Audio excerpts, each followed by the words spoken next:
మాట్లాడండి సార్. వినబడుతుందా? Hello, yeah నమస్కారం అండి. నమస్తే సార్, చెప్పండి సార్. ఓవరాల్ గా ఎలా చూస్తారు ఈ ఫోన్ ట్యాపింగ్ అంశంలో? హరీష్ రావు విచారణ చేశారు నిన్న 7 గంటలు. ఇక మరి హరీష్ రావు తర్వాత నెక్స్ట్ కేటీఆర్, ఆ తర్వాత కేసీఆర్, కవితను కూడా విచారిస్తారని జరుగుతున్న ప్రచారం కావచ్చు. దీంట్లో మరి ఓవరాల్ గా ఏం చెప్తారు? అందరికీ నమస్కారం. 99 టీవీ ప్రేక్షకులకు, యాజమాన్యానికి, మీకు, డిబేట్ లో పాల్గొంటున్న మిత్రుడికి అందరికీ నమస్కారం. వాస్తవానికి ఏం జరిగిందో మీరు అందరూ చూస్తారు, దేశం మొత్తం చూస్తున్నారు. ఏం జరుగుతుందో ఈ రాష్ట్రంలో, ఎందుకు ఇంత కక్షపూరితమైన వాతావరణంలో రేవంత్ రెడ్డి సర్కార్ ముందుకు పోతుందో, ఎందుకు ఇంత ఇబ్బంది పెట్టాలని చూస్తుందో, ఎందుకు టార్గెట్ గా పనిచేస్తున్నదో అర్థం కావడం లేదు. అందరికీ, ప్రజలకు కూడా అర్థమవుతుంది ఇప్పుడు ఎంత కక్షపూరితమైన వాతావరణంలో ఈ ప్రభుత్వం నడుస్తుందని.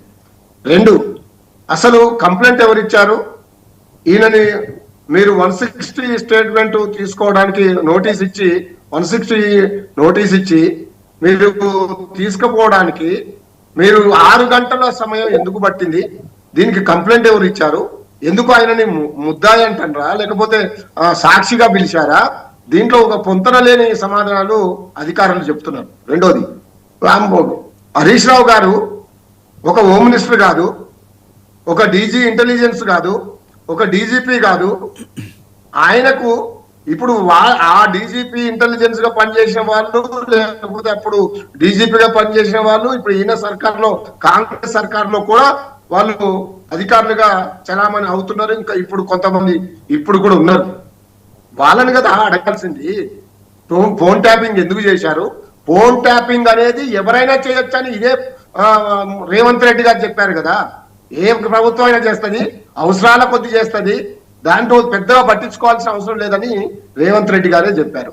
హైకోర్టు కొట్టేసింది, సుప్రీంకోర్టు కొట్టేసింది, దీంట్లో పస లేదన్నది, వాస్తవాలు లేదన్నది, అన్ని రకాల ఏ ఆధారం లేదని చెప్పినాక కూడా ఇక మీ కుంభకోణాలను, మీ అవినీతిని, మీ యొక్క దుర్మార్గాలను, తెలంగాణ కన్నీళ్లు పెడుతున్న విధానాన్ని, తెలంగాణ ఆగమైపోతున్న విధానాన్ని ప్రజలకు తెలియజేస్తున్నాం కాబట్టి, ప్రతిదీ బయట పెడుతున్నాం కాబట్టి, మా కేటీఆర్ గారు కానీ, మా హరీష్ రావు గారు కానీ, మా కేసీఆర్ గారు కానీ, మా నాయకులు కానీ మీరు చేస్తున్న కుంభకోణాలని బయట పెడుతున్నారు, మీ యొక్క స్కామ్లను బయట పెడుతున్నారు. కాబట్టే ఏదో రకంగా హింసించాలి, ఏదో రకంగా బీఆర్ఎస్ పార్టీ కార్యకర్తల మనోభావాల్ని దెబ్బతీయాలి.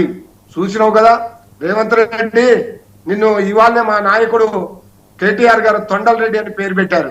నిజంగా సరిపోతుంది నీకు తొండలు దింపినట్టు అయింది. నిన్న హరీష్ రావు గారిని ఒక్క సిట్టు అధికారులు పిలిచినందుకు మా నాయకులు, మా కార్యకర్తలు ఎన్ని వేల మంది తరలి వచ్చిండ్రో. ఓన్లీ హైదరాబాద్ వాళ్ళే, ఇంకా ఊర్లలో నుండి ఎవరు రాలే.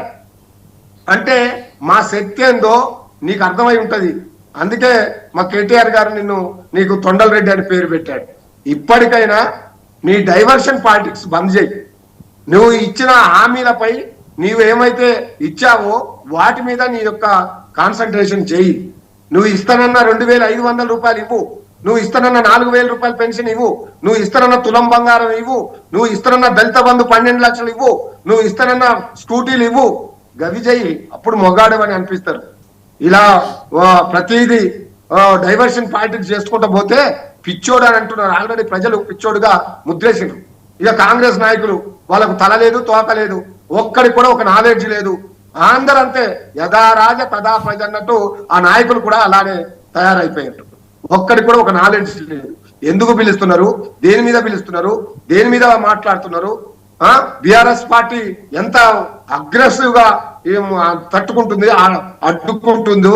ఎంత మంది నిన్న దాదాపు 7 గంటల పాటు మా నాయకుడిని తీసుకుపోయి మంచినీళ్ళు ఇచ్చినా తెలియదు, అన్నం పెట్టినా తెలియదు, కనీసం ఒక హెల్పర్ ని కూడా తీసుకుపోనీయకుండా, ఒక అటెండర్ ని కూడా తీసుకుపోకుండా, ఒక గన్మెన్ ని కూడా ఇవ్వకుండా, ఒక పిఏని కూడా తీసుకుపోకుండా, లాయర్లను కూడా అనుమతి ఇవ్వకుండా, మేము కూడా ఒక 10 మంది ఎక్కడ నిలబడితే వాళ్ళకి ఎందుకంత కోపం, ఎందుకంత ఉక్రోషం?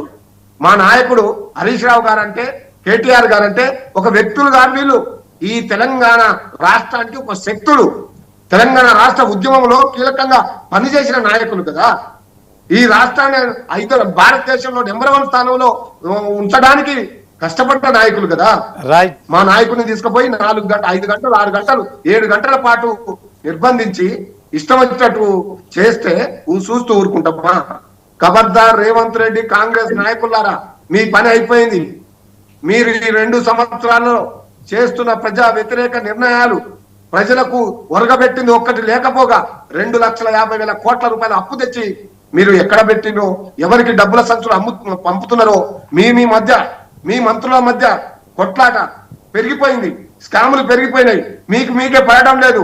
బట్టి విక్రమార్కుని ఎట్లా విరికించాలా, లేదా కోమటిరెడ్డి వెంకటరెడ్డిని ఎట్లా విరికించాలా, లేదా రేవంత్ రెడ్డి ఎంత దండుకోవాలా, వాళ్ళ బామ్మర్ది ఎంత దండుకోవాలా, వాళ్ళ అల్లుడు ఎంత దండుకోవాలా, ఈ పని మీదనే మీరు ఉన్నారు తప్ప ప్రజలకు ఈ సంవత్సరం మంచి జరగలేదు ఈ 2 సంవత్సరాలు. అందుకే ప్రజలు సిద్ధమైనరు, ఎదుర్కోవడానికి సిద్ధమైనరు.